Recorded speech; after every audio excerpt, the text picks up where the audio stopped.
This is Scott Kaplan and Crew Tonight. The very best from today's Scott Kaplan and Crew show on the mightier 1090 AM ESPN Radio. SoCal Sports Talk. Here's Scott Kaplan, Alex Padilla, and John Browner. All right, great friends. What's happening? It's Tuesday afternoon. This is Kaplan and Crew with Grande and the Brown Man, and we're coming to you from the 7 Mile Casino Studios, 7milecasino.com. Oh my. Browner last night on Twitter bringing heat.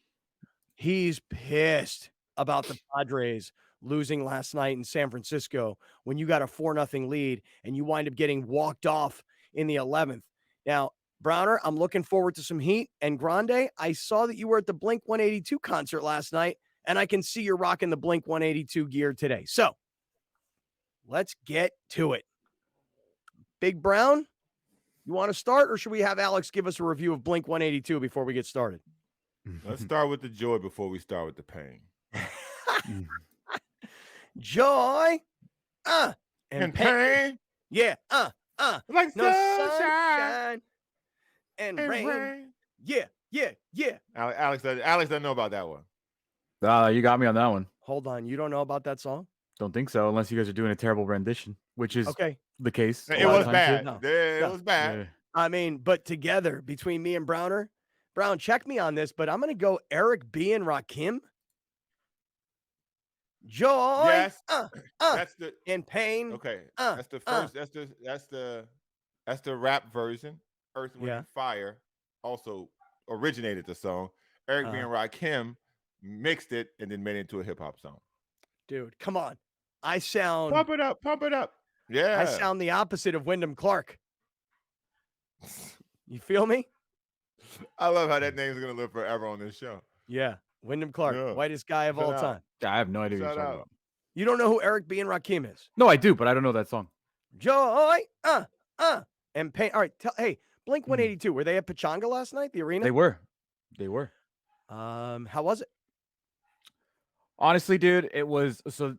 I have checked off pretty much every artist that I've ever wanted to see. They're pretty much off the list. Like I've seen, literally, I think almost every band. Maybe Foo Fighters is on that list. They're the only band I haven't seen that I would be like that I would like to see. Blink 182 with the original trio was the last one standing, and I really for a while was like, well, I could see Blink 182, but I don't think I'll ever see the original trio. And then Mark Hoppus, one of the bassists of got cancer, and I was like, wait, I may never see Blink 182 ever. And he beat cancer. Shout out Mark. Tom DeLonge is back. They're all from San Diego, but everything I could have asked for was there. Like they weren't promoting a new album, so they played all the freaking hits, every song. It's they went almost 2 hours. It was packed. A lot of San Diego references about their childhood in Poway and Rancho Bernardo and Del Mar. Tom DeLonge talked about he got down next to the train tracks in Del Mar. Nice. So it was perverted. It was everything that you want from a Blink-182 show, but to the max because they got money now. So they got like incredible lighting, pyrotechnics. Travis Barker got lifted up on a stage for like half the show, and they just left him up there drumming. Is he okay? So I saw the videos of the drummer. Can I be honest? I'm going to just admit something here. I don't really feel like I know Blink 182 that well. I don't really feel like they're one of those bands that I want to see. I would never have been able to name any of the guys you just mentioned. And I know that there's a San Diego tie, that they're all from San Diego. And I know that last year when the Padres beat the Dodgers in the rain that Saturday night, whatever song it was that they were playing, like we all knew the words to that song, Yeah, I recorded a quick 7 seconds. I think we can get away with 7 seconds of that song. All right, let's hear what happens.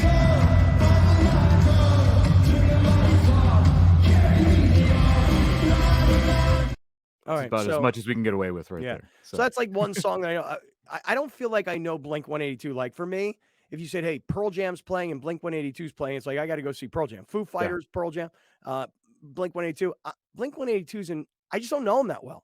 I don't think. I mean, I grew up, to me, that's my Pearl Jam, dude. Oh, like, really? Blink 182 was like my band. Like every album, every CD, every tape I bought, they came out in American Pie and the original American Pie. They were the soundtrack to my youth, basically. Mm-hmm. And yeah, I mean, I still love them. I think that I love how stupid they treat themselves. Mm-hmm. They're one of the biggest rock bands out there, maybe, and they still act like they're just three idiots. Okay. Well, two, because Travis never talks. Is the dude who's the drummer? Is that Travis? Yes. Okay. Is he the tatted dude? The whole head? He's the one that's with the Kardashian. Yeah. And they were there last night, I guess. Bro, listen. Yeah. You're a rock star. You're a rich guy. You're an artist, bro. You do your thing, man. But for me, okay, the tatted face and the tatted head, I got to say honestly, gross. Sorry. I mean, listen, you don't care what I think. I mean, Blink 182, these guys are big sports fans. They're all San Diegans. They all live here in town, right? Tom was wearing a Swinging Friar City Connect hat last night. So rocked the Padre hat at Coachella main stage. So, bro, I'm flattered as hell that these guys know the show. I really am. And that they've been listeners for years. But, bro, I got to tell you honestly, the face tattoos and the head tattoos, man, I'm not into it at all. Not into it. I think it's gross. If you don't need somebody to cut you a check, if you don't work on whatever you somebody else's hours, if you don't live under someone else's roof, you do whatever you want. Right. But if you fall under those three things, don't get a face tattoo. There's certain don't get a hand lifestyles. tattoo. Don't get a neck tattoo. Unless you do lifestyles. tattoos. Like there's certain lifestyles like this right here. Yeah. You get away with that if you're a drummer of a rock band. Yeah. You're not gonna get away with that if you're working at a stand at Chase. Right. Like not gonna be a happen. teller rocking. But I think about it more like this. Like, let's say me and this guy become friends. Mm-hmm. Okay. And he's like, hey, let's meet at the, so I don't know. Hey, I want to introduce you to some friends of mine. Like, I mean, I just feel like, dude. Yeah, you're not running in similar circles. Right. We're not. That's right. You're not. He's running in rock and roll circles, and I'm running in accounting circles. Yeah. I don't think Travis will be a Del Mar opening day guy. Oh, I disagree. He might be. I disagree. I think he would be an opening day guy. With At opening day, I could be like, yo, it's my boy Travis. The crew he's running with now, he might. Yeah. Yeah. All right. Well, so hey, Alex, it looked like a fun time. I didn't realize that Blink 182 was to you what Pearl Jam and even listen. You say youth when I was a kid, Bon Jovi. Yeah. Like these were the bands of the 80s. In the early 90s. No, there was I just had like a very nostalgic feeling all night last night. It was just great to see him, and I splurged a little bit. Like, I mean, these tickets were ridiculously expensive, but whatever. It was a solid night. But they did get a very late start, so I did catch the tragedy, whatever the word is, that happened in San Francisco last night. I did catch the 9th inning, and well, I think Tom DeLonge was watching too, because as soon as this is why I say, as soon as Kerr got the third out in the bottom of the 9th, about a minute later they started.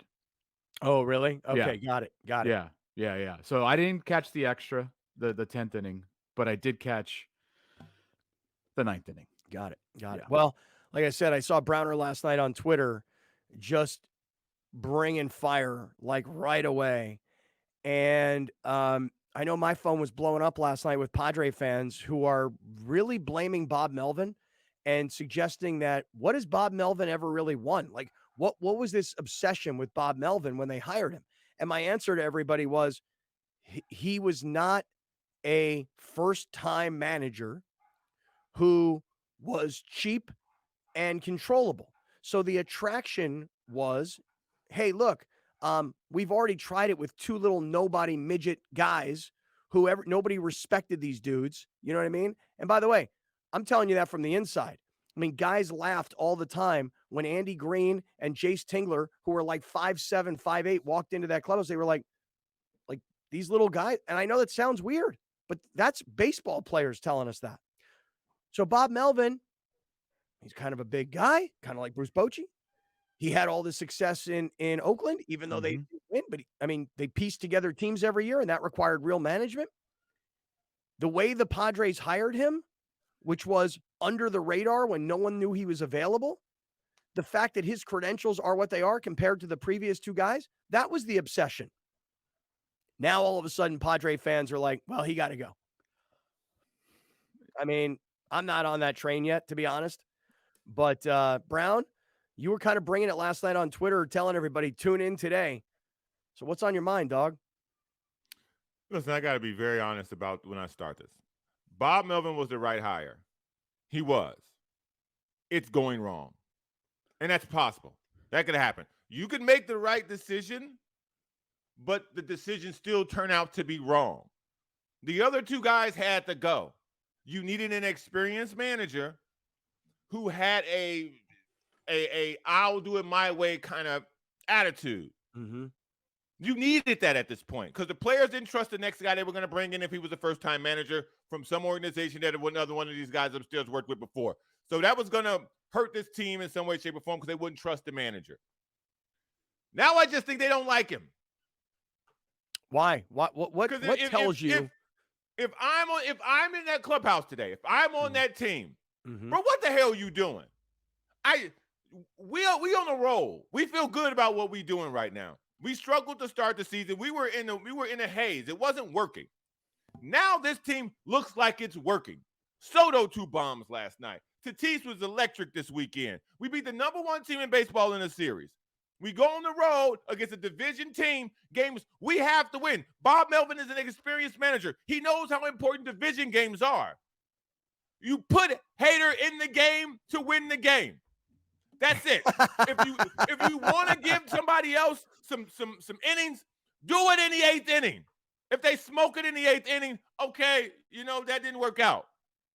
That's their position. That's their time. When you get in the 9th inning, give the ball to Hader. If he blows it, I'm okay with that because that's his job. That's his job. I get mad when Ryan Weathers can't make it out of the 1st inning. Bro, that's your job. That's your job, bro. Get out of the 1st inning. Can I tell you something, Browner? I think you're bringing a lot of sense to the room. Here's what I mean. You guys tell me. Maybe I'm wrong. Maybe I don't remember things correctly, okay? So somebody tell me. Was there ever a time that Padre fans can remember where Trevor Hoffman didn't come into close in a closed situation where Trevor Hoffman was like, in the last 6 days, I've pitched like 3 times. It's a lot. Can't do it. I don't want to do that. I can't do that. Was there ever a time when Mariano Rivera said to the Yankees or the Yankees said to him, hey, you've pitched too much. Can't use you. I just think about Heath Bell with the Padres.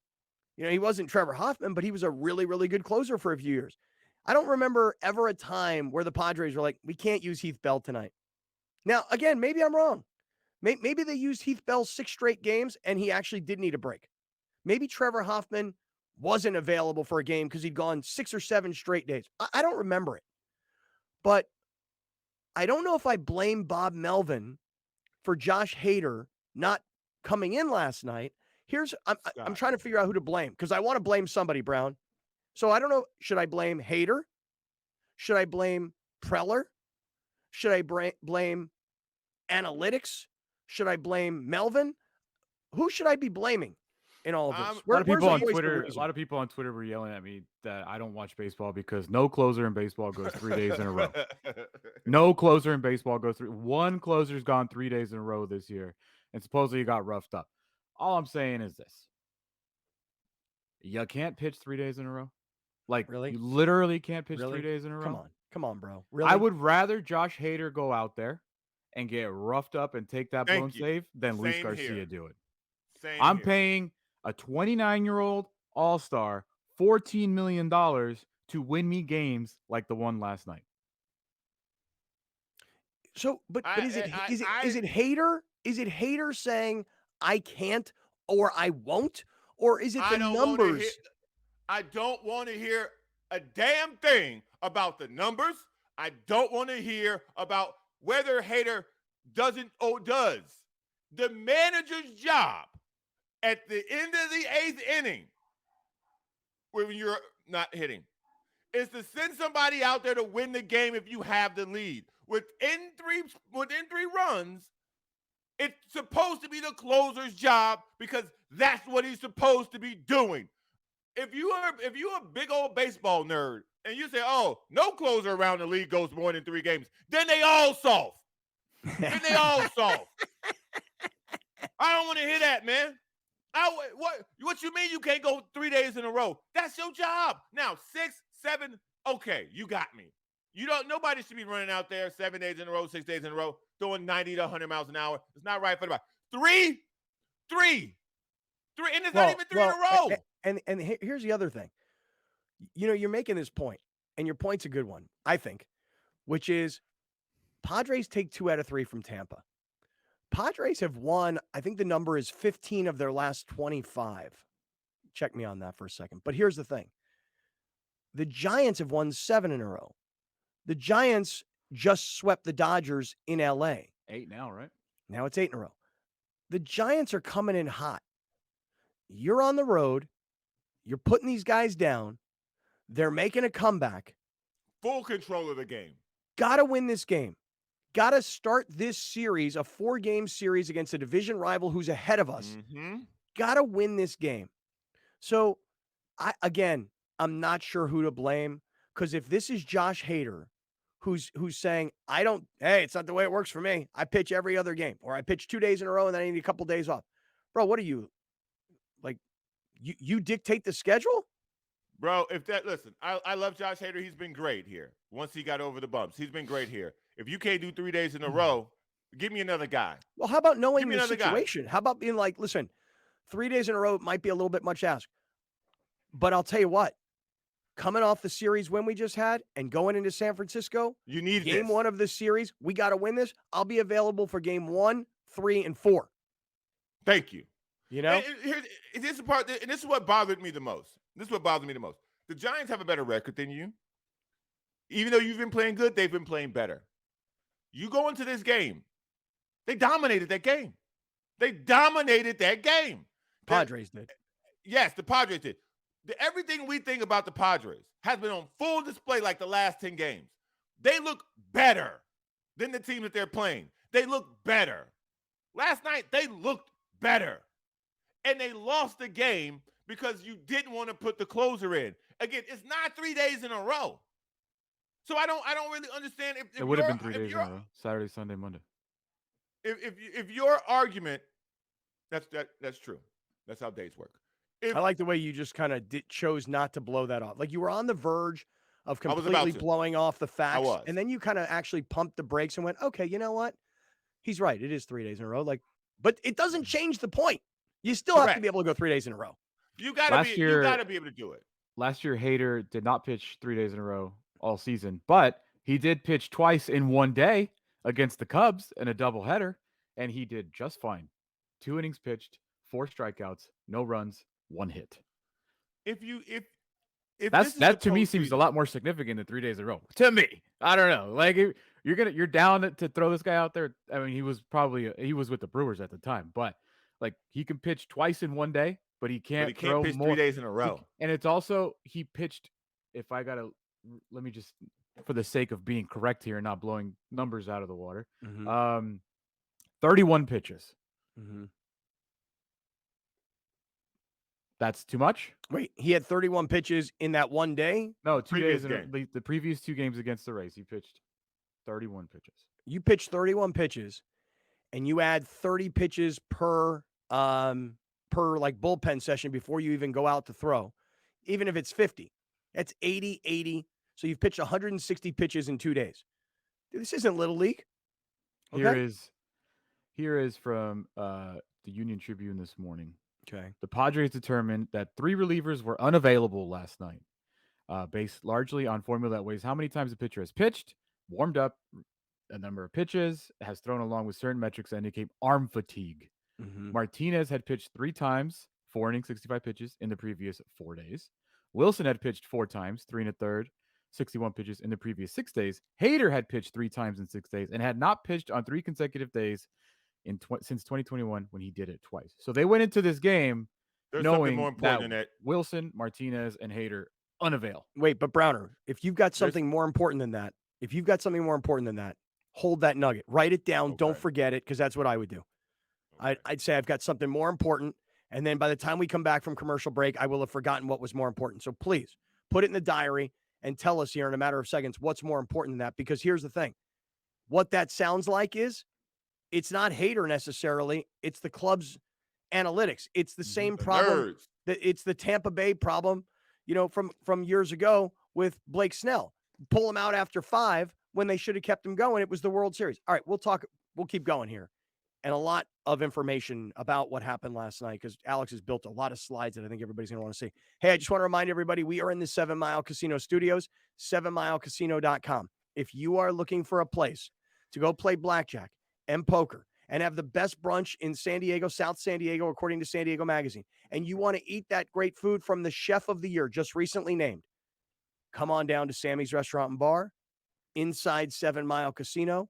Smoke-free environment and only 7 minutes south of downtown San Diego on the beautiful Bay of Chula Vista. Get there, be there, win there. 7 Mile Casino. Any problems with gambling, call 1-800-GAMBLER. What's more important? Browner's got a lot of thoughts. Coming right back. You're watching Kaplan and Crew Tonight, powered by the mightier 1090 AM, ESPN Radio, and YurView, featuring the best sports talk in SoCal.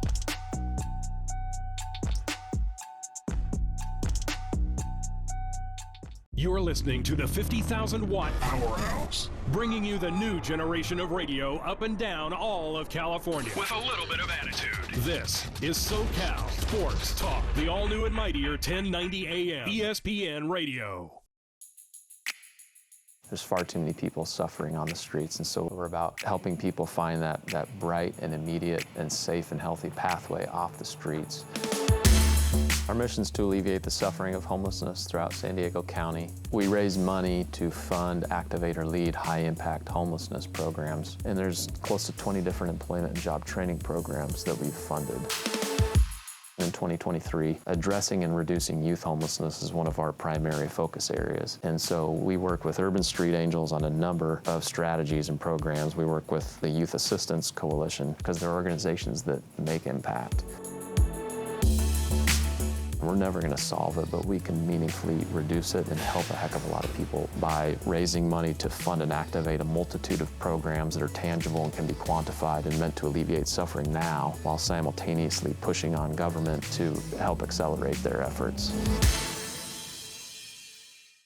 Cox Communications and the San Diego County Office of Education salute the 2023 San Diego County Teachers of the Year.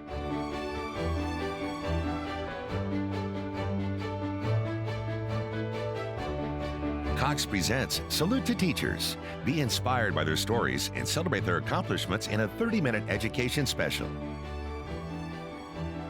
Watch Cox present Salute to Teachers only on YurView. Since 1975, San Diegans have trusted the Murray-Lampert family for their home remodeling projects. We continue our commitment to deliver high-quality home remodeling and construction to our customers without an expensive showroom. When you're adding companion units or ADUs to bring value to your home, our team has the experience to handle everything. Plus, our strong relationships with the city makes adding on easier for homeowners. Visit murraylampert.com for your consultation. Here at our New Teeth Now Center in San Diego, we specialize in reconstruction and giving patients back their teeth in the same day. We have a center where not only you have oral surgeons trained in surgery doing your procedure, but at the same time we have trained lab technicians in-house. We have general anesthesiologists to help you with your anesthesia. And we're able to bring everything in-house to recreate patients' smiles. Our specialty really is zygomatic implants. This procedure allows us to really deliver teeth to patients who otherwise have been told they would never receive teeth in their life. Thanks to New Teeth Now, I love my smile. I don't even feel really different. The proof is right here. For our patients who have been apprehensive about coming back into dentistry, we want to tell you that we are the premier center to take care of you here. We want to make sure that we are well taken care of from the first minute you call us to the minute you come and meet us for a consultation. I can smile, I can laugh. It's brought me back, and I'm so thankful for that. You're watching Kaplan and Crew Tonight, powered by the mightier 1090 AM, ESPN Radio, and YurView, featuring the best sports talk in SoCal.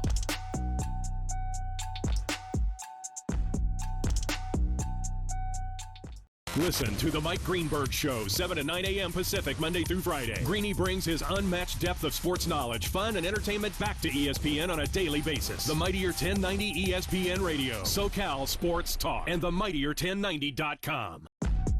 We'll be right back with more of Scott Kaplan and Crew Tonight. The very best from today's Scott Kaplan and Crew Show on the Mightier 1090 AM, ESPN Radio, SoCal Sports Talk. This is the Rugby Odds, where an unlikely pundit panel of a wordsmith, a WWE legend, a rugby star, and a supermodel scour the globe, seeking best bets and bad behavior. Are you not entertained?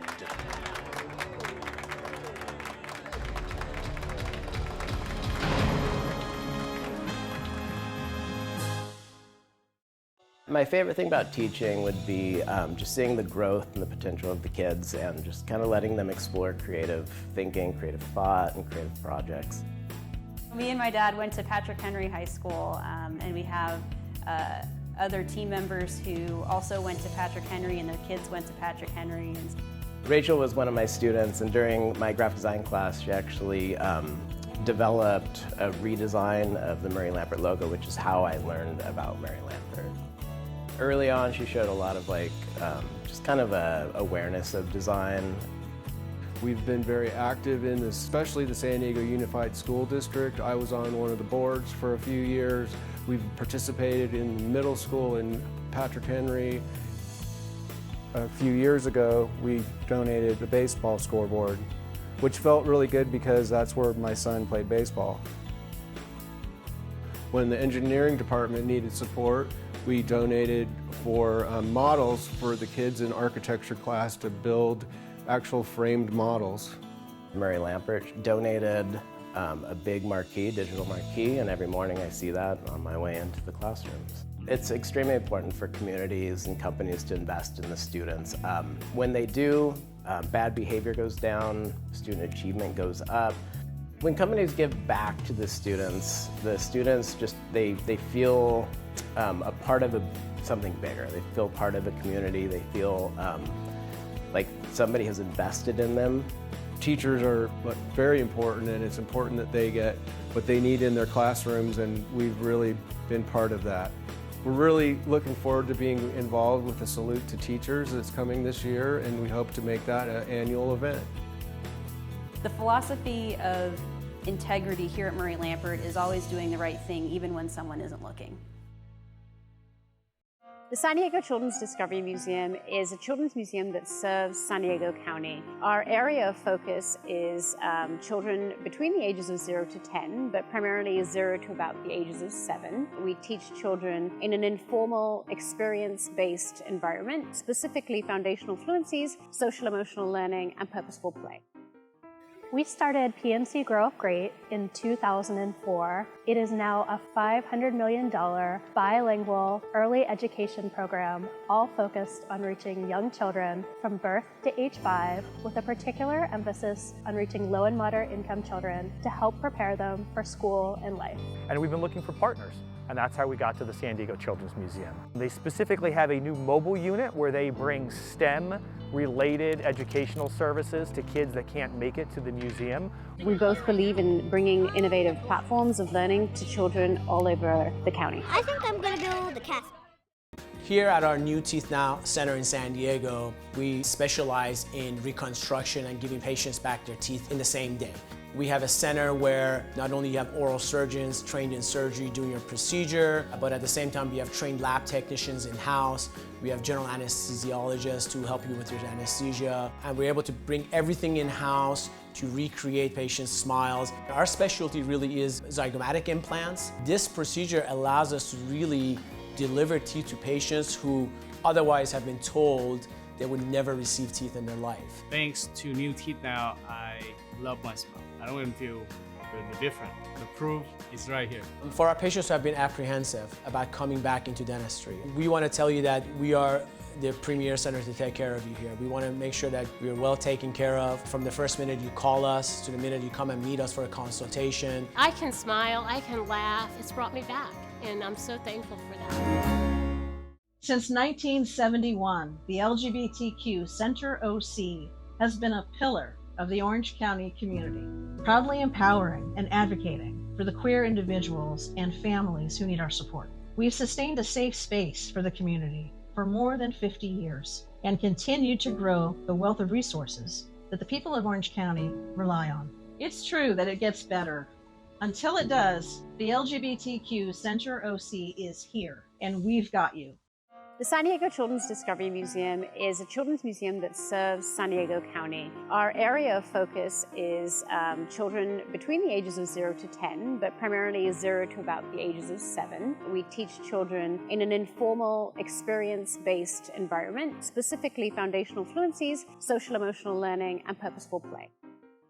We started PNC Grow Up Great in 2004. It is now a $500 million bilingual early education program, all focused on reaching young children from birth to age 5, with a particular emphasis on reaching low and moderate income children to help prepare them for school and life. And we've been looking for partners.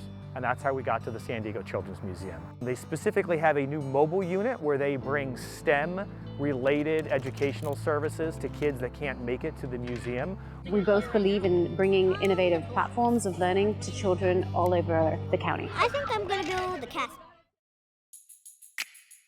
There's far too many people suffering on the streets, and so we're about helping people find that bright and immediate and safe and healthy pathway off the streets.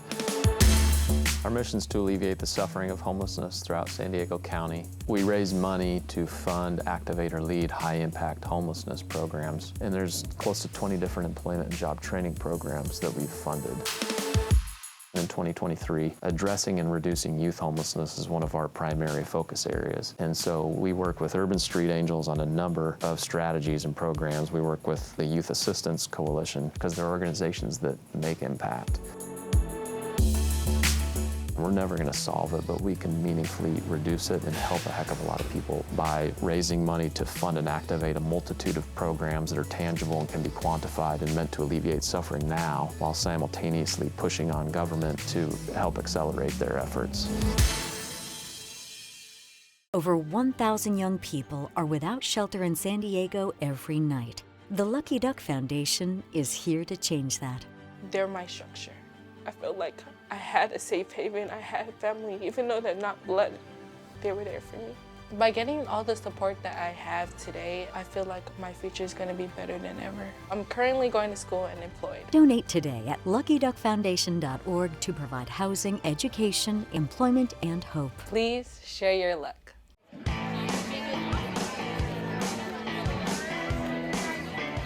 We're here at Teacher Appreciation Night, in which all the district teachers of the year that are running for County Teacher of the Year next year are here with us, as well as the reigning County Teachers of the Year. And they're fortunate enough to bring us down onto the field for the first pitch.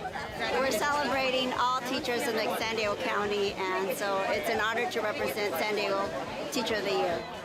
My dad, I grew up with him and a huge Padre fan, and so this is one of those moments that means a lot to both me and him. We have so many great fans in the audience as well, children, families. It's a huge honor. Thank you, Padres!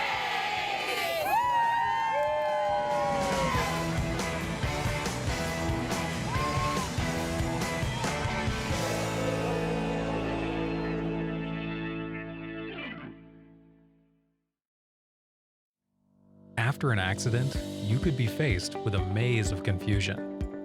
There are medical bills, lost time at work, not to mention taking on the big insurance companies alone. But with the Barnes firm on your side, they can help you get compensated for your troubles. And they'll help you get the best result possible. Call the Barnes firm now at 1-800-8-MILLION for a free consultation. Welcome back. This is Scott Kaplan and Crew Tonight. The very best from today's Scott Kaplan and Crew show on the mightier 1090 AM ESPN Radio. SoCal Sports Talk. Here's Scott Kaplan, John Browner, and Alex Padilla. Hey, great friends. What's going on, everybody? For those of you that are tuning in on radio, glad you guys are here. For those of you guys that are watching us on TV on Channel 4 San Diego, the Cox YurView Network, whether you're in Orange County, LA, Santa Barbara. Glad to have all the TV viewers here. By the way, we still haven't figured out that whole 15-minute pregame show. We're kind of still working on that with Cox. For everybody that's with us on YouTube, the YouTube chatlins, we love you. We appreciate you guys getting involved in that live chat. And then for all the audio podcasters, again, glad you guys are here doing it on your own time. All right, we were talking about the Padres last night. They're in control of this game in San Francisco. The Giants come home after a sweep against the Dodgers. They've won 7 straight games at this point. Padres are coming in after taking 2 out of 3 against Tampa Bay this past weekend. Number 1 team in all of baseball. Padres feeling good. They got a 4-0 lead, and they blow it. They blow it. So, Browner, I know you've been on fire already. And, Alex, why don't you reset this whole story so that Browner can tell us what's more important. But we've been talking about the closer situation. Why do you have what is considered to be one of the best closers, if not the best closer in all of baseball, and my man's not available in a division game of this magnitude as you're trying to climb back to 500? Why is Josh Hader not available? And it kind of is reported as if it's the organization and all of their analytics and their metrics that determine that Hader's not available last night. I'll read it verbatim just from the UT. The Padres determined that the 3 relievers were unavailable based largely on a formula that weighs how many times a pitcher has pitched and warmed up recently, the number of pitches and stress level of those pitches he has thrown, along with certain metrics that indicate arm fatigue. Nick Martinez had pitched 3 times, 4 innings, 65 pitches in the previous 4 days. Steve Wilson had pitched 4 times, 3 1/3, 61 pitches the previous 6 days. And Josh Hader had pitched 3 times in 6 days and had not pitched on 3 consecutive days since 2021 when he did it twice. Anybody got the balls to walk up to Josh Hader in the clubhouse after the game last night and go, yo, bro, did you think you should have come into this game? Would you have been available? I'm just wondering if anybody got the guts to ask him. Yeah, I don't know how many traveling reporters there are. Yeah. If you can put that quote back up, I want to point something out in this quote from this article that really, really explains where I'm going with this. Okay. The number of pitches and the stress level of those pitches. That part right there, the stress level of those pitches. If that's the issue, why would you want another person in that position? I want the person who I'm paying a high amount of money who specializes in pitching in high-stress situations in that position. I don't want somebody who's not equipped for high-stress situations and in the 9th inning to smoke the game. You put somebody out there who ain't what he about. He smoked off the game. Like what we doing?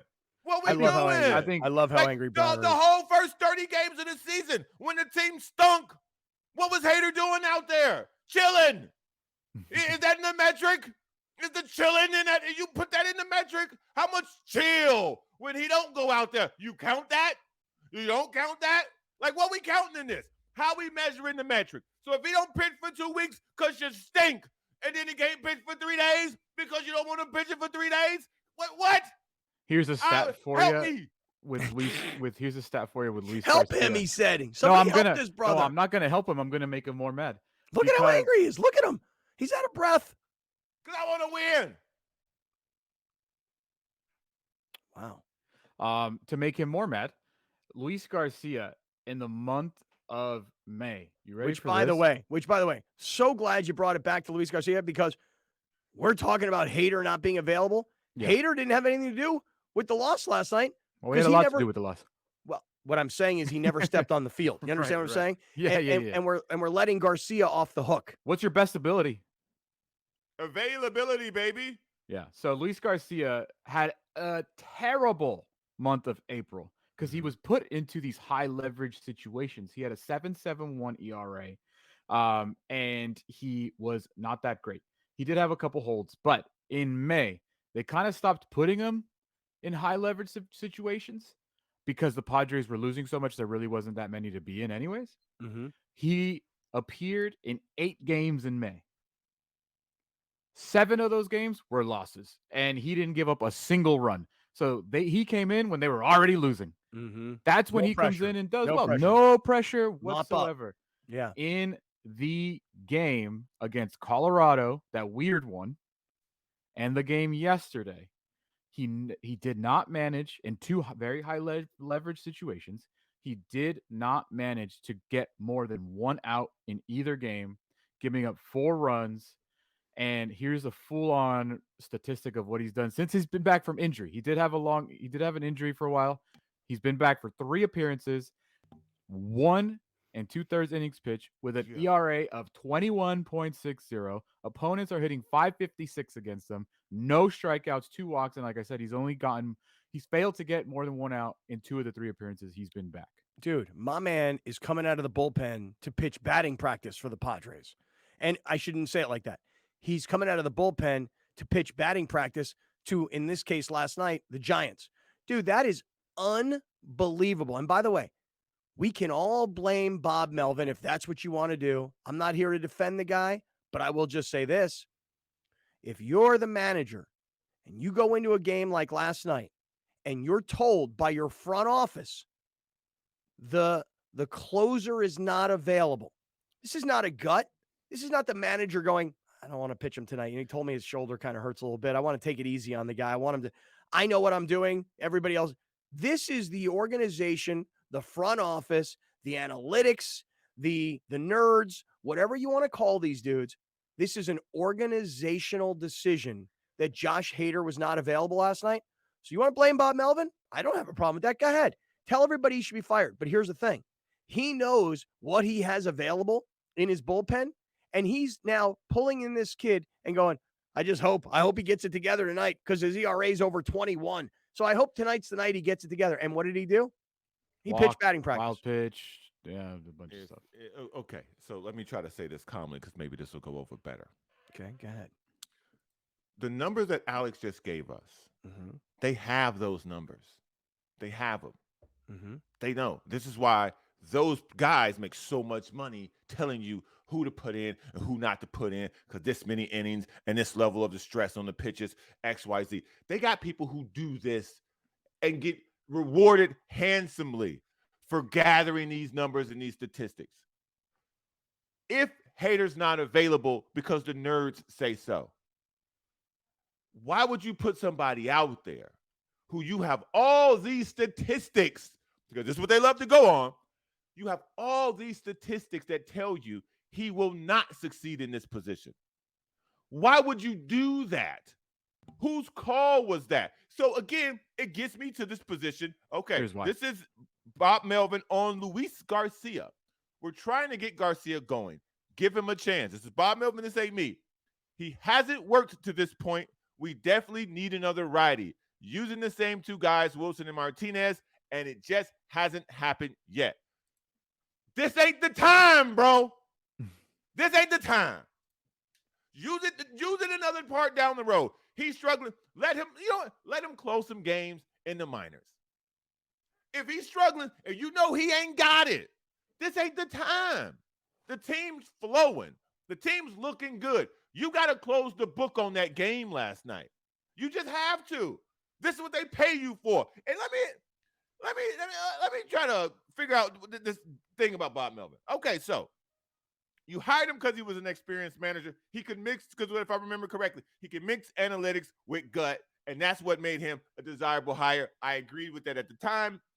Sometimes your gut has to overweigh the statistics. You have to tell the statistic man, hey, we were in the fire. We were controlling that game. I know Garcia has struggled. I didn't want to put him out there. I wanted to get this game over. We'll give Hader 2 days off. No. Not available. No. So, but don't you understand? Like, if you're the manager, you would love to have the ability to do that, where you say to Hader before the game or even during the game, you call out to the bullpen, hey, dude, listen, didn't expect you to have to go tonight, but stay ready. So, correct, just in case, correct. But Hader goes in last night. My man doesn't even put on a jock strap. He's got his uniform on, but he's not prepared to go out and play. No chance. Let me make this statement, because now here we go. Whoever's making the decision of who's available and who's not available, that person is the manager. Who's that? That person's the manager. So let's do this. Whoever's making that decision that Hader's not available, that guy's the manager. Who's that? You tell me. 'Cause Alex, that's who's who that? I'm blaming. Tell me That's who I'm who's that blaming is. now. Tell me who that is, Alex. I get yelled at every time I say his name. So Who is it? AJ Preller. Then You it's getting yelled his at? fault. Maybe you getting, who's yelling at you? Browner always yells at me when I try to put any blame on the golden child, the golden goose, the untouchable guy in the suite that I cannot talk about. So Right. here, no, The Lord of No let me- Rings Part Yeah. 2. Let me. Wow, look at this. He's already got a title. Let me. I don't think you know Browner that- knows. I don't think Browner knows No, about Browner, Lord I don't of think No you Rings. understand this, Browner. I got to give you a let little me history. declare this. Browner, hold on. I got a timeout. I know you're on fire. I know you're unstoppable, but there's a reference there that you got to know. Okay. AJ Smith, the former general manager of the Chargers, was known in town as the Lord of No Rings. Now you have AJ Preller. And so, I just called him the Lord of No Rings Part 2. That's an important little subplot to all of this. Go ahead. Go crazy. If that's the case, and he is the person saying haters not available, my fire was not meant for Bob Melvin. It's meant for whomever in that organization who's telling Bob Melvin haters not available. Because what did you hire him to do? To manage the guys on the roster, to take the temperature of guys on a day-to-day basis and for him to tell you what they can and can't do, who isn't available. Not for you to tell him. So whoever that person is, telling Bob Melvin that this guy isn't available, that person is the manager. So I think you're right, by the way. I think you're right. I think you're right. Wasn't he brought in to be the manager? Right. That's what we were told, or he's just the next fall guy. Alex, what were you going to just say? We just jumped on you because we're all in on this. I know that that it's the most obvious thing, and I get it too because that's what that's the only thing I tweeted. I was like, oh, this is only happening because Josh Hader isn't available to pitch 3 days in a row. Yes. But at the same time, you can't let the offense off the hook again because they had so many opportunities to increase the lead that they just could not do it. And it's been the story of the season. Yeah, it was 4-0, but it could have easily been a lot more. When you look at what actually happened. And Browner, relax, dude. Just relax. I'm gonna let you just finish. relax I ain't for a say second. nothing. I ain't say nothing. You don't gotta say anything. No, but I speak can to feel your your face. energy. You can I'm just gonna feel let you your finish. energy. I'm gonna let you finish. You know what the problem is here? I want to tell you something. The problem is that since Browner got the Medcline sleep system, he sleeps so much better now, and he has so much less shoulder pain. So he's that much more productive. You notice, Alex, this was a guy who used to drive at like 40 miles an hour, and my man can't drive for less than 80 miles an hour now. He's been on fire ever since he got the Medcline sleep system. Okay, cool. I mean, that's two things. That's truth. I would say and that's his ads in the middle of all of this. I would say his exit velo has gone up. Yeah, you have. It was already exit high. velo is crazy. It was already high, but I think it's like through the roof now. Right. Yeah. Anyway, medcline.com/great friends. You'll save 20%. You'll sleep great, and then you'll be psychotic like Browner. Listen, dude. All I'm saying is this: you take a look at what happened yesterday. If you really watch it, top of the third, runners on first and third, 1 out. Bogart's double play. Top of the fourth, runners on second and third, 1 out. Grisham flies out the center to T, strikes out Twinning. Top of the 10th, you got guys on first and second, and you do absolutely nothing. Machado strikes out, Bogarts grounds out, Cronenworth lines out. You had opportunities with the guys you want up to the plate. I said Bogarts. I said Tatis. I said Machado. I said all the names that you want, and you got nothing. This is a team that is hitting 197 with runners in scoring position. 197. You know what the lowest team batting average is in the history of baseball with runners in scoring position? In the history of baseball. Is it 198? No, it's 210. Oh. They're freaking 13 points worse than the historically worst team of all time in baseball. Wow. That's unacceptable. And is that like, I know I saw a stat the other day on one of the games, like it's the lowest batting average for a team with runners in scoring position since 1901, or maybe Something you like brought that up. You brought that up. They're literally they are the worst hitting team in baseball. They are in the history of in baseball. baseball Runners in history. scoring in baseball Right. history. In baseball history. So Brown, think about it. You have a closer that can't close because he's unavailable. You have a relief pitcher that has a 20+ ERA, and that's the best you got in your bullpen. You got a bunch of superstars that are so highly paid that cannot hit with runners in scoring position that they're historically bad. And everybody just wants to blame the manager. You know what I want to blame? I'm going to tell you what I want to blame. Blame game time. I blame the attitude. I blame the attitude. Let me tell you why. Let me just tell you why. Let me state my case. Coming into this season, Padres, probably the most buzzworthy team in all of Major League Baseball coming in, right? They made the most moves. They spent the most money. They shocked the world with how they spent. Plus, they're getting Tatis back. So the Padres were the buzz team of the preseason. And I don't know that many of us really knew that Arizona would be where they are right now, or that San Francisco would have a bounce back season after what they did 2 years ago where they won over 100 games. And last year they flamed out. But the Padres came into this season almost thinking that like they were entitled. And I'm like, guys, please stop acting like you're the Yankees. Stop acting like you're the Lakers. Okay? Go win and earn it. Don't talk about it. And I don't mean to knock on Tatis, because if there's one guy that has lived up to his billing and his hype, it's him. But I go back to that fan fest before the season even started, before spring training.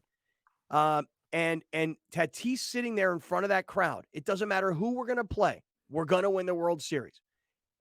Do you have that clip, Alex? Who you guys want us to face? Yankees? It doesn't matter because we're still going to win it all. I mean, and then the gestures. It doesn't matter because we're still going to win it all. It doesn't matter. Like as if all we have to do is show up and we're going to win. You know, and San Francisco looks like a team that's hungry. And the Padres come off, to me, like a team that's entitled. And so blame the manager, blame the closer, blame the guy who comes in from the bullpen, blame all the guys who are getting paid to hit and can't, blame the historically bad offense with runners in scoring position. I, in part, blame this entitled-sounding attitude. Okay. All right. So. Okay. All right. All right. Even with the historically low numbers with guys in scoring position that he just stated, the statistic, they still beat the best team in baseball this previous weekend. Even with the inability to get guys across the plate in key situations, as he spoke of, they were still winning the game. So as bleak as it is when somebody is standing on second base, it appears to be for this team, they were still winning the game. So at that point, knowing this helps my argument. Even knowing that, with all the struggles this team has had, you are still up now in the ninth inning with a chance to win the game with as many outs you've gotten with people and runners in scoring position. That's even all the more reason you have to win that game. Because those don't come around that often for you. And you still, for whatever reason, whoever's in control, whoever's pulling the strings, they don't put the right man in the game, you smoke it off. But I think Alex's point, though, about the offense is important because we're letting the offense off the hook. I disagree. No, we're not. They scored. They scored. No, it was 4-2. I got you. But when San Francisco came back, and when the Padres needed a big hit, their star players came up and didn't come through. And Alex, I know you've got a chart here to explain. Browner, this is so interesting. But let me say this first. It was 4-2 in the ninth inning. Mm-hmm. They were winning the game 4-2 in the ninth inning. So the people the point is to be winning when you're done at bats in the game. That's what they did. They did their job. We go after them all the time for getting one run. And I'm in the chorus with that. When they get 1 run, 2 runs, we're all like, they can't hit. The runners in scoring position, that's a real thing. They can't hit. They got 2 runs. It's another 1-run game. They scored 4 runs. They had the other team down to 2 runs. A team that had won 7 in a row and beat the snot out of the Dodgers in wherever they play at, Dodger Stadium. That's where you got to win that game. Yeah, they should have won the game. And everybody had a chance to help contribute except one guy who couldn't come out of the bullpen because he can't pitch 3 straight days. 3 guys. That's right. 3 other guys. That's right. You came into the game with your hands tied behind your back. Right. All right, let me do this. Stick around. I know there's a lot of anger about the Padres. What I would like to get to next, though, is San Diego State may have put their foot in their mouth in a big way. This whole notion of leaving the Mountain West Conference seems obvious to us all, but what San Diego State asked from the Mountain West Conference is completely unreasonable, and the Mountain West is slapping back. We'll get to that story coming up. Hey, I mentioned MedClimb. Browner, I think that's what's going on with you, man, is you're sleeping so well that you're bringing all this energy every day. If you're a person that has acid reflux problems or shoulder problems and you can't sleep and you can't be productive the next day, MedClimb could be your answer, and you might be on fire like my man Browner. Medclimb.com/great friends. You're going to save 20%. Support our sponsors. We appreciate that. Coming up, San Diego State may have gotten themselves into a little bit of trouble here. Let's get to that story next.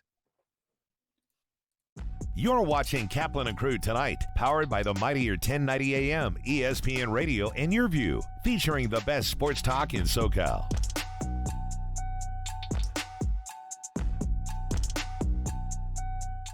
Locally owned and operated, not some bland, uninspired, corporate, cookie-cutter radio station crap.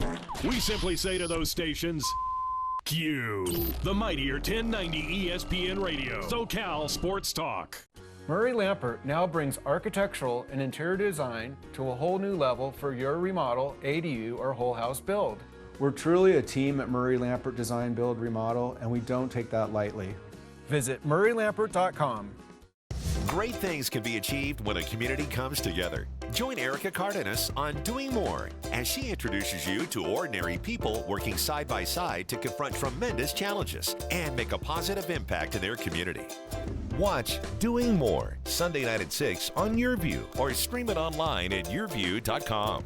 Doing More is presented by PNC Bank, proud to be a part of the San Diego community. If you've been told that implants aren't an option for you, or you're looking at years of bone grafting treatment, I'm here to tell you there is a better alternative. At New Teeth Now, we are a one-of-a-kind surgical center that routinely places zygomatic implants. Zygomatic implants are placed in the cheekbone or the zygoma, completely bypassing the need for bone grafts. If you've been told that lengthy bone graft treatment is the only way to get implants, call us today and let's get your smile back. When you're adding companion units or ADUs to bring more value to your home, our experience plus our strong relationship with the city makes adding on easier for our homeowners. At Murray Lampert, we listen to you first, then design and build. Visit murraylampert.com. If you're going to count yourself as a fan of this radio station, you'll need to continuously ask yourself one basic question. Am I listening enough? Pro tip, wives are not a good source for input on this. This is the mightier 1090 AM ESPN Radio. When you're adding companion units or ADUs to bring more value to your home, our experience plus our strong relationship with the city makes adding on easier for our homeowners. At Murray Lampert, we listen to you first, then design and build. Visit murraylampert.com. The San Diego Children's Discovery Museum is a children's museum that serves San Diego County. Our area of focus is children between the ages of 0 to 10, but primarily 0 to about the ages of 7. We teach children in an informal, experience-based environment, specifically foundational fluencies, social-emotional learning, and purposeful play. We started PNC Grow Up Great in 2004. It is now a $500 million bilingual early education program, all focused on reaching young children from birth to age 5, with a particular emphasis on reaching low and moderate income children to help prepare them for school and life. And we've been looking for partners, and that's how we got to the San Diego Children's Museum. They specifically have a new mobile unit where they bring STEM-related educational services to kids that can't make it to the museum. We both believe in bringing innovative platforms of learning to children all over the county. I think I'm going to build the castle.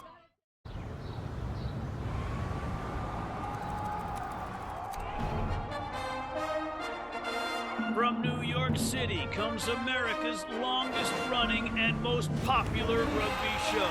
The biggest names in Major League Rugby, MLR highlights, and big match previews. Rugby Wrap-Up presents MLR Weekly, made in New York City. Thank you for joining us Sports. Catch Scott Kaplan and Crew tonight from 7 to 8 p.m. Pacific every Monday through Friday. The very best from today's Scott Kaplan and Crew show on the mightier 1090 AM ESPN Radio, SoCal Sports Talk.